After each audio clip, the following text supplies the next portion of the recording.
The problem with the internet, at least the way it has evolved, is that it's favored a lot of highly centralized enterprises. And those highly centralized ecosystems are not a level playing field, right? The Right. 800-pound gorillas, they don't just dominate the supply chain, but they effectively also dominate all the data flows. And the data flows put them at a substantial advantage. They can see all this transactional data.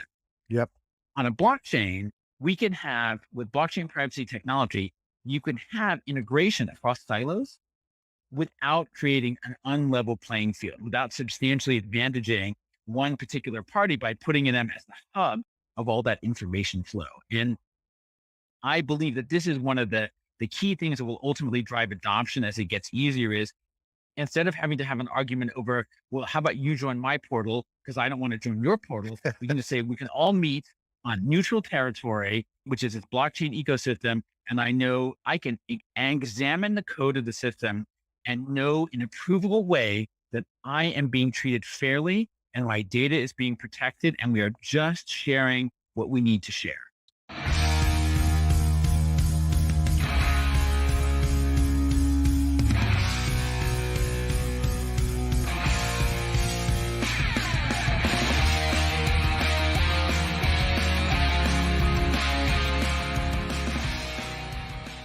Welcome to Mission DeFi with Brad Nickel, where we explore projects in decentralized finance that are innovating and driving our mission of financial freedom forward. Thank you for listening. If you like what you hear, please subscribe, rate, and review Mission DeFi and spread the word by posting a tweet to the show. All opinions expressed by Brad Nickel or his guests are their opinions and do not reflect the opinions of Black Knox, Material Indicators, or any other affiliated organizations. You should not treat any opinion expressed by Brad Nickel or his guests as an inducement to make a particular investment, follow a particular strategy, or become involved with any project. A project being featured on the show is not an endorsement of that project in any way. This podcast is for informational purposes only. Now, here's Mission DeFi with Brad Nickel.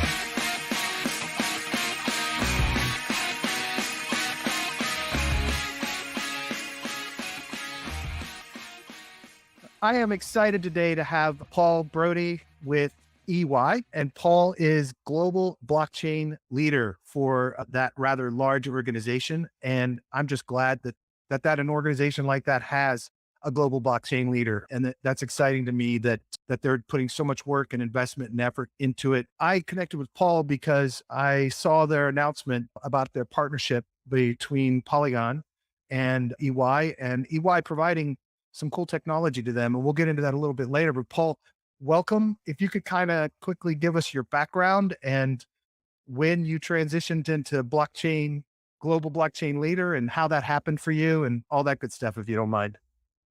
Yeah, absolutely. So thanks for having me. It is, for me, this has developed over like a decade into a real passion for me. I got into blockchain almost by accident when I was working at IBM. And we were working on solving a really sort of interesting, challenging problem. We had clients who were selling millions or tens of millions of connected devices. Some of them were smartphones, some of them refrigerators, light bulbs. And they were looking at the cost of managing all these devices, right? And for every device that you sell, there's some cloud infrastructure that goes towards managing that. And sure, a client came to me one day and they said, "This is crazy. We are going broke. And, with the cost of managing this infrastructure. And if I sell $1,000 phone, then $10 or $20 of cloud infrastructure is not a problem. But what happens if I sell a $20 light bulb Oh, and it's a smart connected light bulb and an LED light bulb has an expected life of 20 years and I've got to have $10 worth of management costs? Like we can't sustain our business in that future. So what wow. suggestions do you have, you clever people at IBM? And so I convened a little team. And I think one of the great luxuries of working in a place where you have all these brilliant engineers is you can convene a team with a clean sheet of paper and say, "Hey, we're going to solve this problem."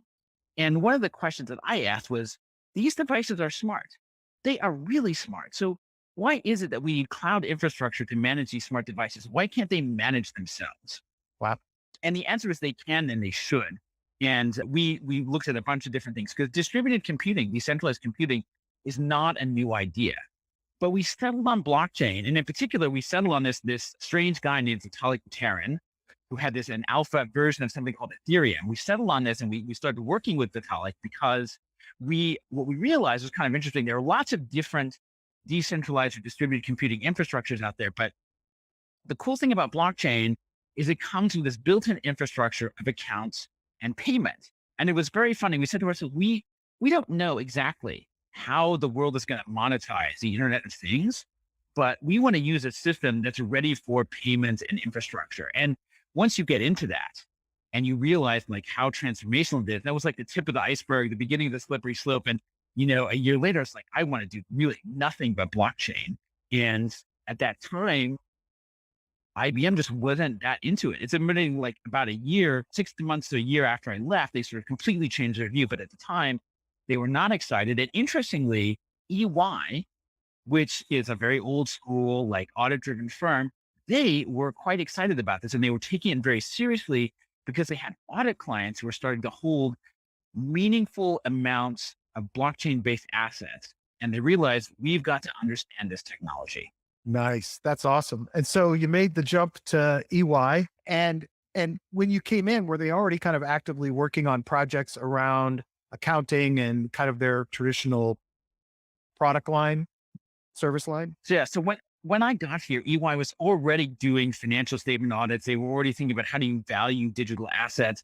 And so they were doing what they needed to do based on the client requirements. Right. And there was a sense of like, wow, this could be really cool and interesting. And I was very fortunate we found executive leadership and sponsorship to do much more than that, to really build a technology business. And after about 6 months, I persuaded them, and I will never forget this because it was like 2:00 in the morning. I did this video conference from Dubai. And I said, listen, blockchain is hot right now. People are excited about it. We need to go into this and fund it. But I want to warn you in advance. This is a business that's going to go up and down like crazy. And this week, you're going to read an article in the paper about how blockchain is amazing. And 6 months or 9 months from now, you're going to read an article about how it's the dumbest idea in history and it's a bubble and it's stupid. And what I need you to do is just keep in mind, and I showed them this chart, which I bring out all the time. It's the Gartner hype cycle of emerging technologies from 2012. And I say, let's look at all these things that 5 or 7 years ago, people were saying are overhyped or overrated. Ask yourself, how many of them do we use every single day? Nice. And if you believe in taking the long view, then I need you to fund this over 5, 10 years. You got to think about it that way, right? And you got to stick it out through the downturns. And I can now look back after 5 years and I can say with a lot of pride, like we stuck it out during the downturn. And the partnership that we have that we're working on with Polygon is a direct outcome of that. And I know you want to talk about that, but when we come to talking about that, I will be able to point to the fact that we sustained our investment over the ups and the downs because the downs in this business were low. Oh yeah, right. Absolutely. and I'm sure internally people are saying, what are we doing here? Right. But I think that was really smart of you to lay that groundwork in advance, because so many things get killed in tech because there's no expectation. There's expectation of continued growth and we're going to have tons of revenue. There's a pattern of behavior that large companies always go through, which is they get excited about something. They throw huge amounts of money at it, and then they're disappointed when it doesn't produce immediate large amounts of revenue. And I had a conversation very early on with our prior chairman where he's like, listen, what would you do if we gave you $100 million today? And I was like, I would give you 99 million because I cannot make a business in the next 18 months that you will feel satisfied for your 100 million. Exactly. What we need to do is spend 100 million over the next 5 years. And in that time, yes, we will. That's fantastic. So, you're what was the old term they used? An entrepreneur, right? That's really cool that I think that was popular for several years in the 80s. I think it's really cool that you were able to carve that out and make them realize this is a long haul. And, here you are in the brand new offices in New York with your unicorn t-shirt on. And I'm really excited that this actually even exists in a company like EY. So when you started off, how much time did you have to spend thinking about EY's role in blockchain, right? I mean, there's a lot of gambles here, right? There's an infrastructure play, there's focused on accounting play. There's build your own blockchain. There's integrate with other blockchains. What was that process like that you guys had to go through to kind of figure out strategically where you were taking this thing? It was a very, very classic, like kind of consulting project where you sit down and you think about, okay, we have a clean sheet of paper. What kind of business do we want to build? And we went through a whole bunch of, you just listed like half the hypotheses we considered. And I'll tell you, we came in on some really, really important considerations. The first thing was we're going to build products that serve companies in the blockchain business or who are using blockchain. We're not going to try to sell the rest of EY on using blockchain and stuff they already do. Nice. That was one important decision. We're going to be externally focused. We're going to sell stuff. The Right. second critical decision that we came to was, are we private blockchain or public blockchain? And this was the most difficult one. And really there, we were drawing on, and I especially drawing on a lot of sort of like history of technology, right? Private blockchains remind me a lot of private walled gardens, like dial-up internet services and CompuServe and AOL and those things that don't exist anymore. They're these wonderfully controlled environments that kind of don't really scale and truthfully aren't really consistent with the spirit of blockchain or the internet. Right. But they solve one really important problem, which is that enterprises, and this was the huge issue that we had very early on, which is enterprises, investors, large financial institutions, they are never going to use blockchain if everything they do is completely public. Sure. Right? They need privacy from their competition. They need to be able to execute their trading strategies, their business strategies without having them be picked upon and picked apart by, armchair critics and potential competitors. And so we were in this really tough decision mode, which is private blockchains. So the big question was public or private. This was the kind of the one that was really going to prove to be divisive. And the answer we came down on was public, but. And the but part was this, which is we have to do public in the long run. It's the only thing that will work out and scale, but we also have to make privacy possible because without that, this thing is never going to scale. So where we directed ourselves towards is the Ethereum ecosystem, right? And we would invest substantially in privacy technology. I really believe in the same way that in the early days of the internet, there was no privacy, but quickly we developed SSL. We did all these tools for internet privacy. We're going to do the same thing for blockchain. We hired researchers, we hired mathematicians, which was a huge first for EY. And we focused in on zero knowledge proofs. We did a bunch of work. We zeroed in on that and we said, okay, we're going to prepare zero knowledge proofs for the future. And it's not going to be ready yet. In the meantime, we will only do hardcore development on either public Ethereum or private Ethereum. And because of that, we will at the very least only build core skills in one ecosystem. And we will be the absolute best at Ethereum. And we will have to admit that we're going to pass on all these other ecosystems, which are really awesome. And I got a lot of angry messages from other people like, why? The answer is, it's not that I don't like your platform. The answer is I can only build on one platform to be really, really good. You have to do a small number of things well. So you got to pick one. Yep. And you got to be focused on it. And you just accept that you're just not going to be all things to all people. And I will tell you that I feel like at times I felt like, wow, I am the most unpopular partner in this firm because of that stance. But I think now we can look back and say it's really paid off.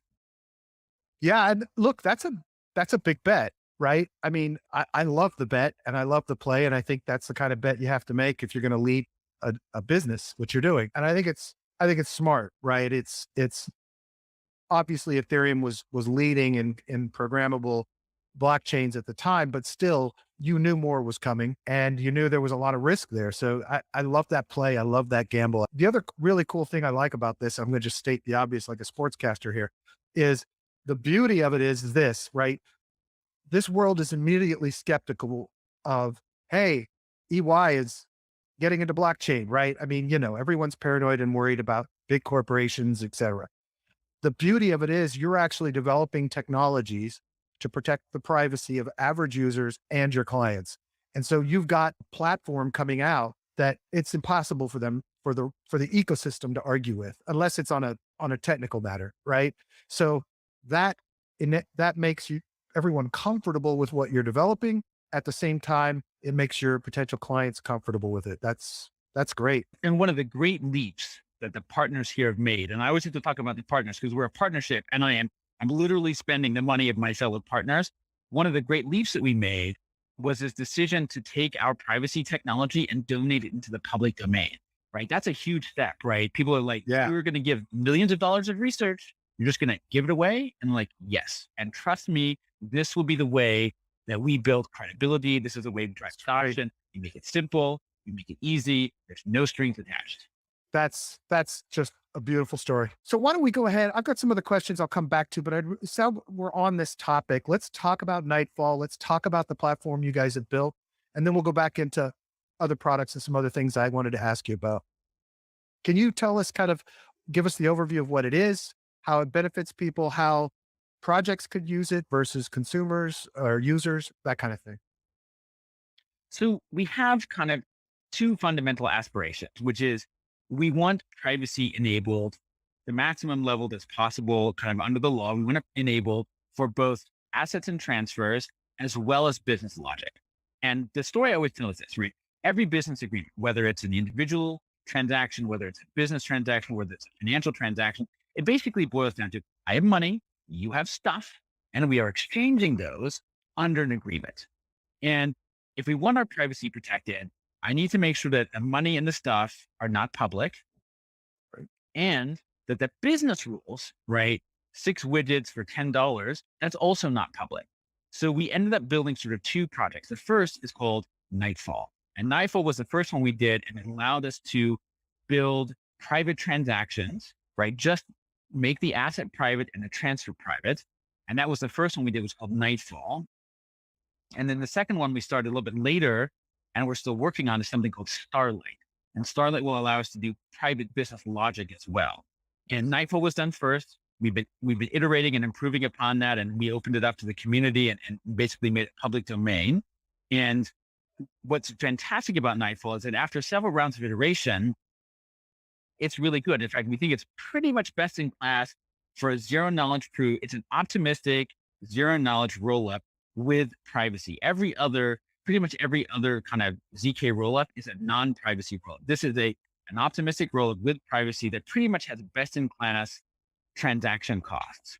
And so when Polygon sort of approached us and said, would we be able to assist them with adapting it and making it one of their layer twos, we were just kind of over the moon, because this is a fantastic way to drive adoption. And we want to see privacy at scale. And I don't think at this point, there's really anybody who's done a better job of driving scale with layer two capability than Polygon. I absolutely agree. No, I'm totally impressed with that group and the way they drive and deliver constantly. I've also been incredibly impressed with their customer service levels. I don't know how they've scaled this thing so quickly, but they're doing a great job. It's amazing. When we started talking yeah, I fully agree. When we started talking to Polygon, the thing that really sort of blew us away was they are very smart in terms of how they engineer things. They're very strategic in their vision. But very importantly, a lot of them come out of a enterprise IT ecosystem. And so they understand, like, privacy, it's required for enterprises, right? Customer care, scaling support. Like, they seem to understand some of the issues that we see our clients struggling with, which is how, not just like you have cool technology, but can I support it? Does it scale? Will it work for my business requirements? The language that we spoke was just really good. And I see that translated into their operational skills as well. Nice. Okay, so Nightfall, from the end user perspective, what will that experience ultimately be like? Right? Obviously, it's a powerful, fast, cheap layer two solution because it is based on Optimist and it's that technology. But what's the user experience going to be like gaining the privacy and the capabilities of Nightfall? So our goal is that the user experience will be any different than any other layer two or even a layer one, right? Low transaction costs, reliable performance, and, hopefully over time, an ecosystem of buyers and sellers in there, right? And I think it will attract a lot of companies and portfolio investors who want to be able to do their transactions without exposing all of the transactional data on a day-to-day basis to anybody who's looking. Right. No, that's great. And then from the perspective of Starlight, I assume then you're kind of taking this automation package or a private network package. So this is a separate kind of private network product, the Starlight is? No. Starlight's going to be basically the goal is to make it a general purpose zero knowledge compiler. So you can take a Okay. Solidity contract, right? And the goal is to be able to tag variables or business logic within the Solidity contract and say, I want that to be private. I want that turned into a zero knowledge circuit. And Nice. where we are right now is that we have a prototype. And if you take a 20 contract and you tag those variables that you want remain private, and you put that Solidity contract into the Starlight compiler, it spits out Nightfall, right? So we know it's working. The prototype's working. But what we need to do is Nice. we need to add more complex logic. We need to be able to retain variables. One of the first ones that we're doing is enterprise volume purchasing, right? So I have I get a rebate or a discount at a certain price or volume threshold. We want to set it up so that you could put the entire contract on chain and somebody could execute. They could send a purchase order and say, I want 1,000 widgets, and it would send you back the correct price for those widgets. And you would not be able to understand the underlying logic, so that you wouldn't be able to understand that you could have a private procurement agreement running in public on a full public blockchain. That's the goal. That's awesome. And then how do you guys position and package this to sell this to enterprises, right? I mean, that's a compelling example, but is, are you envisioning stablecoin transactions in this, or are there some sort of other token for credits that the enterprises will be using amongst themselves? What are your thoughts about what you're actually going to be deploying for customers? For customers, our goals are really to enable sophisticated business, complex multi-party transactions with any asset or any currency. So Okay. if you're a financial institution or a DeFi provider, you could build very sophisticated digital assets that run on chain with privacy, right? If you're an enterprise, you could take key enterprise business processes that you need to coordinate with multiple partners and put those on chain, and they would run across multiple parties. The story that we tell is, whether it's the financial system or the industrial system, think about anything that you buy that's manufactured, right? And a good example is beer, right? So beer isn't all just made by a beer maker, right? They buy grain from farmers. It gets transported by a third party. It gets brewed, bottled, and then distributed by independent distributors. That supply chain, that end-to-end supply chain, doesn't happen within your four walls. Right. And yet almost all of the business transactions that we try to run are from this ERP system inside of our four walls. Right. And the idea behind blockchain is, we think it will be the glue that will allow companies to stitch together their whole value chain, and to do it at the network level, right? Up at the, from the farm to the table, rather than inside your little segment of the four walls. Right. And it will be also much more efficient. And just give you a data point that's really amazing. So we're doing this Xbox video games smart contracting for Microsoft. And it's a classic procurement activity, right? Microsoft is buying billions and billions of dollars of games from independent gamers. And they've got something like 30,000 different contracts from about 3,000 or 4,000 different vendors. And each one is a little bit different. Today, in the pre-blockchain world, it takes about 45 days after the end of the month for them to produce all of the account statements. But when we convert a contract to a smart contract, that time cycle goes from 45 days down to under 5 minutes. That's awesome. Right. 5 minutes after a game is purchased, the seller knows that it was purchased, and they know how much royalty they're entitled to under the terms of their agreement. And that kind of cycle time compression, that itself Huge. is worth a huge amount of money to our clients. Absolutely. Well, and I think in the example of you gave of the beer, right? One of the biggest problems with ERP implementations is, how do I get the data from the other people that are in this equation? Whereas when you made the smart decision to go public blockchain and then be able to privatize that or encrypt what's happening in the math of that, what you did was say to everybody in the chain, no, we're not going to tell you what ERP system to have. You can operate on this same place in this same way with your own interface, but you can choose to allow us to share data, right? Or to interact, carry out transactions together, but we can both keep track of it. So I think that solves a huge problem just in general between supply chains interacting. And the funny thing is you often hear the argument, well, just put it on a database on the server. But that's actually the problem, right? Because who owns the database? Who's going to provide access to it? and who gets the benefit of it? Is it the big company at the front end that makes all the money, that makes the most money? Or is it the little guy who's shipping the beer to the grain to market? So yeah, And that's this great. is to me, it's kind of the core of the blockchain value proposition, which is the problem with the internet, at least the way it has evolved, is that it's favored a lot of highly centralized enterprises. And those highly centralized ecosystems are not a level playing field, right? The Right. 800-pound gorillas, they don't just dominate the supply chain, but they effectively also dominate all the data flows. And the data flows put them at a substantial advantage. They can see all this transactional data. Yep.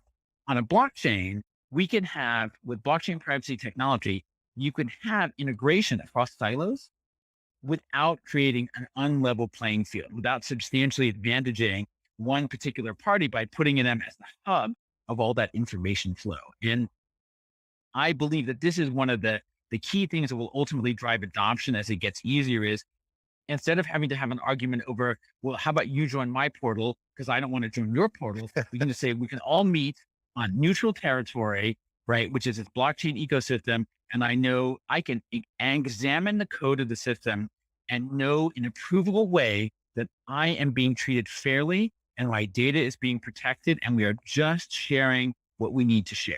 That's fantastic. I love that. I love that vision. I love what you guys are creating and how it's going about it.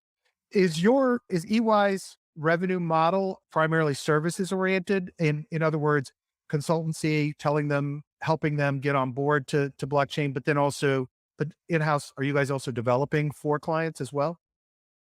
So we've got sort of three major revenue models. The first revenue model is financial statement assurance, right? Financial statement audit. That's a classic business that we've been in for a long time. Historically, it's been sort of people times hours, but with tools like our blockchain analyzer, we are automating a big chunk of that. So we've invested very heavily in the digital component of the blockchain audit and the automation. Okay. So that's that's a big chunk of our business. And it's really essential because I think the future is all about not just a financial statement audit, but something that's called attestation and SOC reporting, right? If I'm going to buy something on the internet, how do I know it's real? If I buy something on the blockchain, how do I know it's real? And the answer is I couldn't just take your word for it. What I want to be able to do is say, we attest, we report, we analyze, we check, and this company that's reporting these widgets or these assets on chain, they are doing so accurately. That's called attestation reporting or SOC or system of control reporting. And those are going to be foundational to the kind of the trusted ecosystem because people keep talking about blockchains as trustless. They're not trustless. But what you get to do on a blockchain is you get to choose who you're going to trust, who is going to provide these independent audits, right? But there's still a huge value proposition from an independent kind of separately accountable audit. So that's one big part of our business. Nice. Second big part of our business is classic consulting. What should we do? What should our strategy be? Can you help us build this? Can you help us code this? And then the third part of our business, and the one that's really kind of growing very, very quickly, is we are running SaaS applications that do business transaction execution on chain. So we have a product called Ops Chain Contract Manager, and it allows companies to take procurement contracts, royalty contracts, license contracts, and turn them into blockchain-based smart contracts with privacy Nice. that they can access through a very kind of SAP-like API and mint tokens, transfer tokens, make payments, do all of that stuff. So Very nice. we're in the business now of kind of building these applications and running them as business applications and scaling the business accordingly. That's great. I like all of those streams, and I really I think that last one makes a lot of sense to just kind of get people in. I think that's great. I noticed on your products page a smart contract and token review. Can you talk a little bit more about that and how it functions and what it does? Yeah. So smart contract and token review is one of the most strategic investments that we have made. We have stood up a kind of blockchain security team in Israel, and the logic behind this is simple. I believe by 2030, 50% of all business contracts are going to be executed on the public Ethereum blockchain or a layer two. Right. But let's think about that for a moment. What does that mean? That means that all these new business contracts, I'm buying stuff, you're selling stuff, they're going to be software code. And very, very few people who actually do procurement are software code readers, right? They're not code developers. So how do I know that this smart contract that I just received does what I think it says, right? And the answer is I don't. So what we are starting to build is this core functionality around decompose the contract, check it for risks and errors, be able to simulate the performance of the contract on the blockchain, test it out before you deploy it or sign it or start using it. And so as this matures, we're going to start building it into every single thing we do so that you'll be able to test before you trade, test before you sign, test before you transact, simulate for risk, right? You'll be able, one of the things I think it's going to be very exciting is let's think about a future where there's trillions of dollars of assets. Using our blockchain simulation tools, I can tell you what will probably happen if, the peg on a US dollar token collapsed or something else, right? So we can not just build a value and risk model, we can simulate what would happen, the cascade of potential transactional flows. We can build tests to look at that. And so I see this as a critical risk management, risk mitigation tool that ultimately every single company or person who is transacting on chain is going to want to have in their portfolio.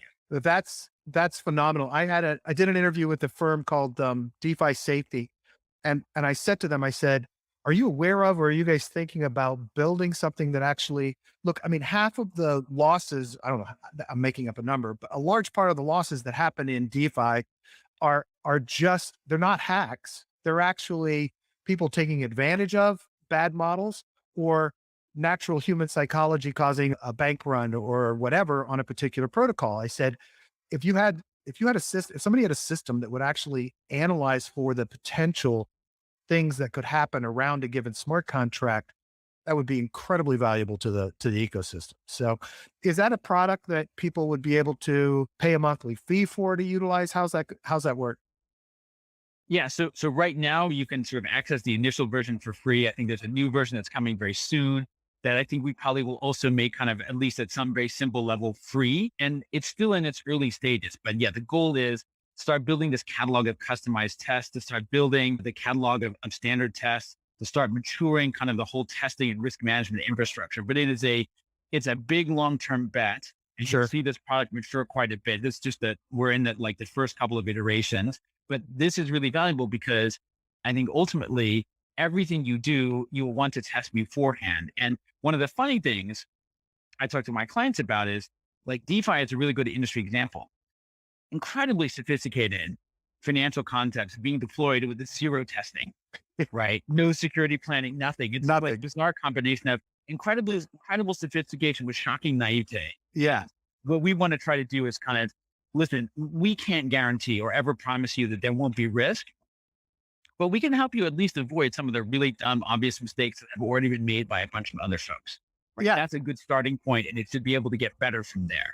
Yeah. And, look at the biggest projects in the world make these mistakes, right? That Sushi had a bug in Miso recently that left $300 million available. And someone pointed it out privately to them and they were able to remediate the situation. But I can see so many integrations with this, right? I can see wallet integrations, exchange integrations, everyone that's deploying a contract, having some certification that they've at least run through the EY smart contract checker, because then everyone making decisions from an investing perspective is going to love it. I can see institutional firms saying, okay, you're not permitted to trade with this platform until you've run this kind of check. Test before you trade. Test before you trade, right? Test before you sign, right? And just make it a routine, right? I always give the analogy, right? If you're a large enterprise, would you deploy 100,000 PCs without antivirus? No. If you're a large enterprise, would you spend a couple $1 billion without testing automation in your blockchain ecosystem? The answer will in the future be no. That's right. No, I actually think that when you start making money from that product, it's going to be incredibly lucrative. I mean, it's so obvious. It's just perfectly obvious. That's a great bet too. Well, one of the questions I wanted to ask you is on kind of a personal or impression level, what's your interaction been like from EY in the crypto space? I mean, do you have people that are just automatically don't trust you because you're from EY? And then there's a segment of the population that are like, wait a minute, what are you doing in this world? What's that been like for you in this role? It's been a huge range, right? So yeah, absolutely. There's people who are like knee jerk. They're like, these people don't know what to do, or maybe worse, these people they're going to like rat us out to the regulators or something like that, right? That is a small segment, right? And Right. and then there's a larger segment, which is like, you guys are really old school accountants. I'm sure you don't know what you're doing. Yeah. And then there's a small but really growing segment, which is like, well, I'm kind of impressed. You seem to kind of know what you're doing. And that it's just, when I hear stuff like that, it like warms my heart. But I'll tell you Sure. where we invested a lot of time and energy, and where that investment really paid off, in Reddit. So we spent a lot of time and energy in the Ethereum finance forum, Each Finance in Reddit. And we talked to a lot of the people there. We asked questions and advice. They asked really, really good questions. And, we worked on talking to engineers, developers, investors, and finance people in the forums that they engage in, right? And, we listened when they gave us advice on things. And the payoff from that has been that, although not everybody knows this, I feel like the people who do take us seriously, right? We are not a joke, right? It makes me want to bang my head against the wall. And I read an article and it's like, why? A member of the Big Four. But if you talk to the people in Reddit, they will never say EY, a member of the Big Four, because they know we are very different from our peers in this space. And so, that the experience for me has been really good in terms of, if you engage the people who are thoughtful in the community, if you treat the community with some respect, right? You don't treat them like sort of idiots or shills, or try to shove like a corporate press release down their throat. That investment will be paid back 1,000 times over in credibility and understanding. And I've actually seen cases where I like posted like, here's my recent article or point of view. And there'll be some good discussion. And there'll be one person be like, wow, you guys are, how can you listen to what this Big Four accounting firm has to say? And I don't have to respond, because three other people will pile on. Nice. Go look at the history. These people are serious. Go look at their GitHub repository. They're in this for the long haul. And there's no better payoff than that. Well, that's fantastic. And I think it was smart to lay that groundwork. And what I love is, look, we always talk in this world about incentives, right? We talk about, big bad government and corporate world is misaligned incentives. And that's what causes all of the problem and corruptions we have in this world. But that's a big theme of conversations in the crypto ecosystem. And I think what works beautifully from a strategic perspective for EY is, you guys have aligned your strategy with the same with incentives that the people who would normally oppose EY just because you're EY actually have, right? Privacy, allowing corporations to be on it and protect themselves. But the end result is, the tools you are putting out to market will help both sides of that equation. And to me, I think it becomes very difficult for people to argue that what you're doing isn't aligned incentive wise with the whole ecosystem. It makes complete sense. It does. We're still going to be, not always in agreement. There Of are course. definitely sort of anti-regulation maximalists. And I sympathize, because the regulations are complicated. Yep. But I am also largely bullish on a transition to regulatory compliance. And, a couple of weeks ago, we gave a little talk, and I said, let's look at the crypto and blockchain ecosystem in the context of the financial ecosystem. We're $2 trillion business today, right? 2 trillion in assets in the crypto and blockchain ecosystem. The stock market is 71 trillion. The bond market is 115 trillion, and bank assets are another 155 trillion. If we do well in adopting, adapting, and implementing regulation, almost all of those assets are eventually going to be wrapped, tokenized, and deployed in the crypto ecosystem, right? And so the price, the cost is accepting regulation and doing some of the tedious work of compliance. The payoff is access to a market that could make us 60, 100 times larger than we are today. And that is a worthwhile trade-off. So I just was reading Antisocial, Ben Mesrich's book about the GameStop thing, or listening to, that's the only way I read anymore. And in it, he walks you through, and this is something I had zero knowledge about prior, but he walks you through what the process is for the way an actual stock purchase happens, right? And all the middlemen in between who are taking a piece of the action. And to me, immediately said, well, wait a minute.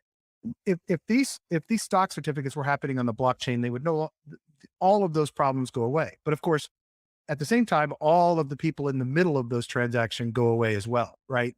There's no longer a financial incentive or need for these people that are in the middle of it.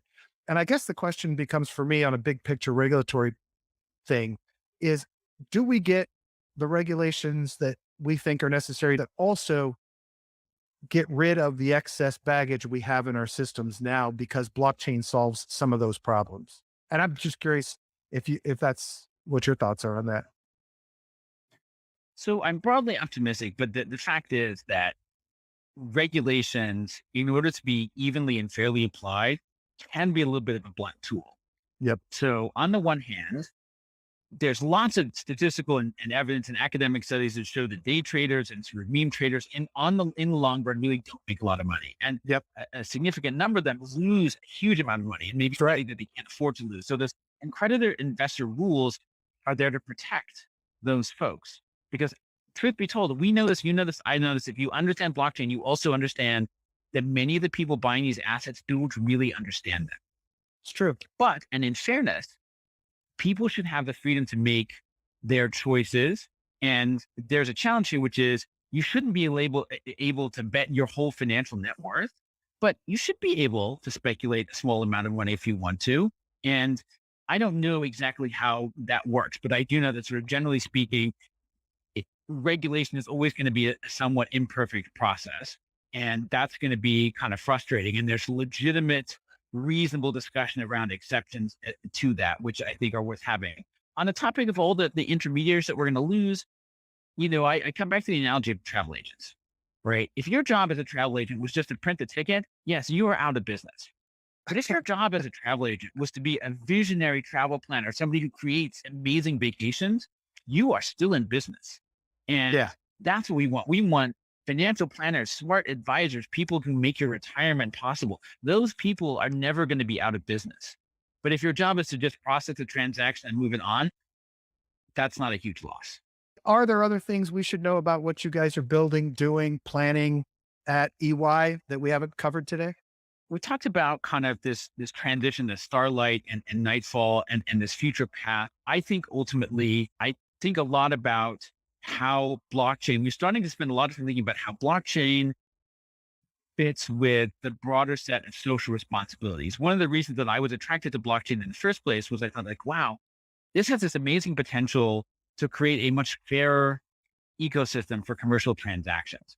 Right. But one of the other things that we're starting to spend a bit of time thinking about, where I really want to see the amazing creativity and hyperactive kind of innovation of the DeFi community focus, is on things like environmental governance and social change. And in particular, let's take something like climate change mitigation or investments in carbon capture or alternative energy forms. These are still relatively immature businesses. They're scaling up rapidly, but they're relatively immature. And they require investors who have a substantial appetite for risk. Yep. And nothing describes blockchain ecosystem investors better than a group of people who have an appetite for substantial risk, who want to pioneer new technologies. And in the past, the way that we funded the $2 trillion power grid in the United States was, because we got every single person, every home, every business to pay their little share of it, right? Right. And their monthly bills. And executing this transaction flow where millions of small monthly bills added up to trillions of big capital dollars is very powerful. I think the future is using decentralized financial tools to channel millions of small business payments into tens of thousands or thousands of small and medium-sized scale projects, and enabling this decentralized ecosystem power of investment, of climate change mitigation, to be able to run up at scale. And we just don't know how to do that with a centralized technology infrastructure. And I think centralized technology enabled the aggregation and the centralization of capital to build big power stations.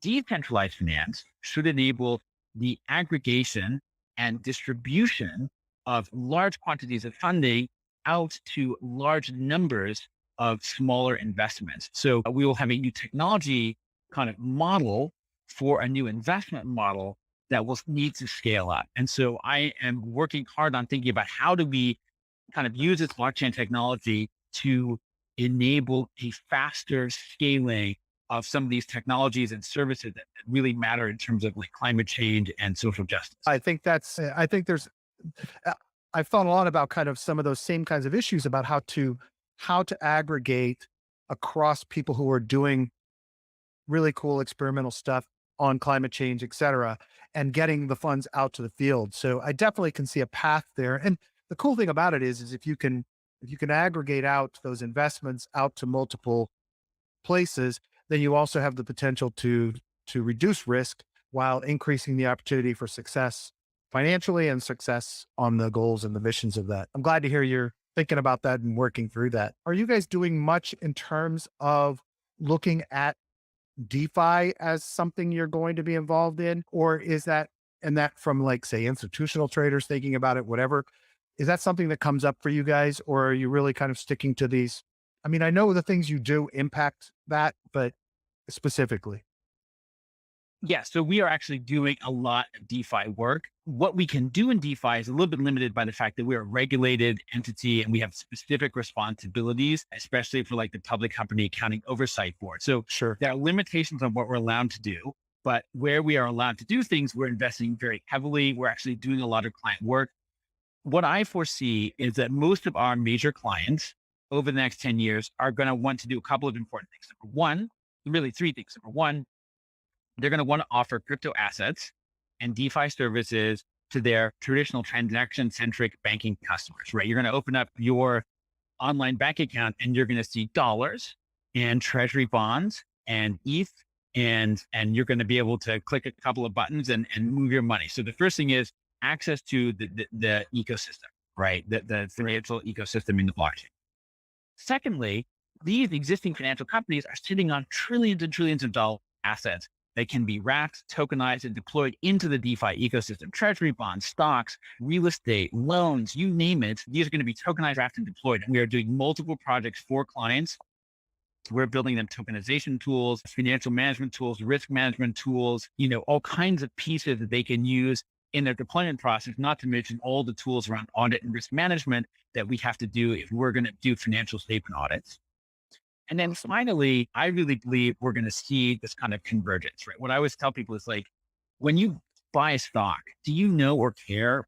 Nobody knows. Like you pointed out, all those middlemen that you went through, they don't even know whether the transaction was done on the NICE or the NASDAQ or the London Stock Exchange or some other dark pool.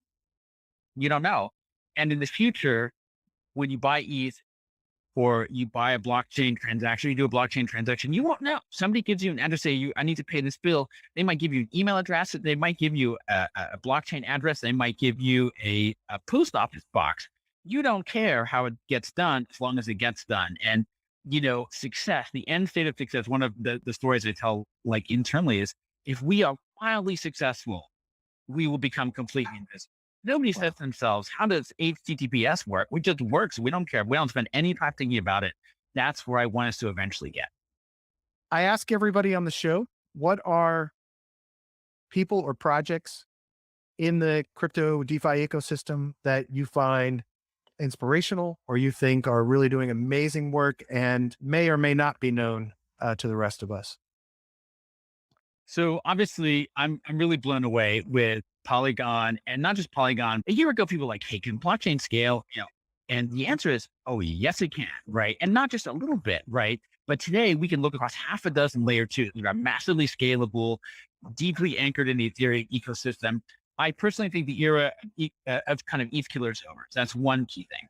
Second thing is, Yeah. we are overly focused on DeFi, right? It's got all of our mind share, and we do tons of work in it. It provides a very financial process, but we should take a moment to remember that dozens of non-financial services business are being incubated on the blockchain. And I think the next monster category that's coming is decentralized computing and infrastructure services, data streaming, data storage. If you can see it as a cloud computing service today, it will be a decentralized computing service or available as a competitive and alternative option tomorrow. And I'm incredibly kind of bullish on that whole ecosystem, data transfer tokens, content distribution tokens, the different file storage protocols. This, one of the things that people forget is that there are, I think, one or possibly two at least 2 orders of more magnitude computing bandwidth and storage power at the edge of the network than there is in all the world's data centers combined,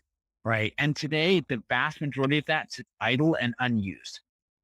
This is going to change that ecosystem very substantially. And so we are building, what's taking shape now is that we are building not just a financial ecosystem, not just a data ecosystem, we're building an entire digital economy in the Ethereum ecosystem. And so I'm really bullish. Without naming too many projects, there's Ocean, there's Life here, there's all of these other really cool startups that Golem. Can't say which ones are going to be successful, but I can tell you with certainty that if it exists in the cloud, it's almost certainly going to be available as a decentralized computing and infrastructure service in the very near future at scale. And it's going to be earth-shatteringly more cost and performance competitive. That's great. Do your family and friends understand what you do? My kids definitely tell their friends, like my dad's, he's all over blockchain. I know my husband is absolutely sick of hearing about it.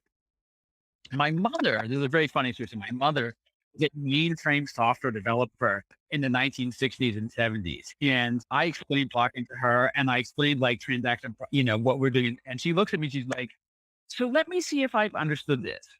You guys built a transaction processing system that basically does what we've been doing since the 1960s, but way less efficient. I'm like, yep, mom. And she's like, congratulations.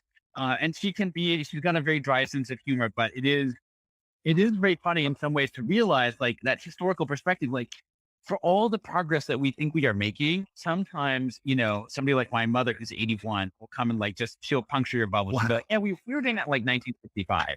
It was punch cards. Wow. That's amazing. That's so cool to have a mom that was a software developer. That's awesome. None of my family understands except my kids. My kids get it, but that's it. That's absolutely. Yeah. They get it much more intuitively. That's always true. Yeah. My kids love talking about the fact that dad's a nerd. So that's good. That's good. Thank you so much. I'm really excited for what you guys are doing there. I'm really impressed with how you're leading that operation.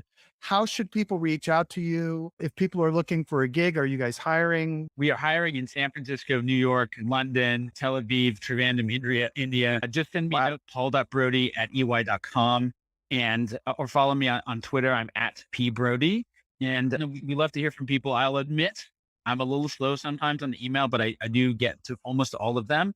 And we're growing. We get about 200 applicants for every one open position, which is really encouraging. Like you wouldn't have great. Like a traditional firm like EY would get that kind of response, but we do. No, that's fantastic. Well, look, I think people do their research and figure out what you guys are doing and what you're building. And I think they're excited about it because you provide the history of EY and the stability of it, along with doing cutting edge work. And that's an exciting thing for some people. And that's great. Thank you so much for your time, Paul. I look forward to it. And I'd love to chat with you again in 6 months or a year and see how things are going with you guys. I'm definitely going to keep track of what you're working on. Well, I'd be delighted to. Thanks for having me on today. Thanks a lot. Have a great evening.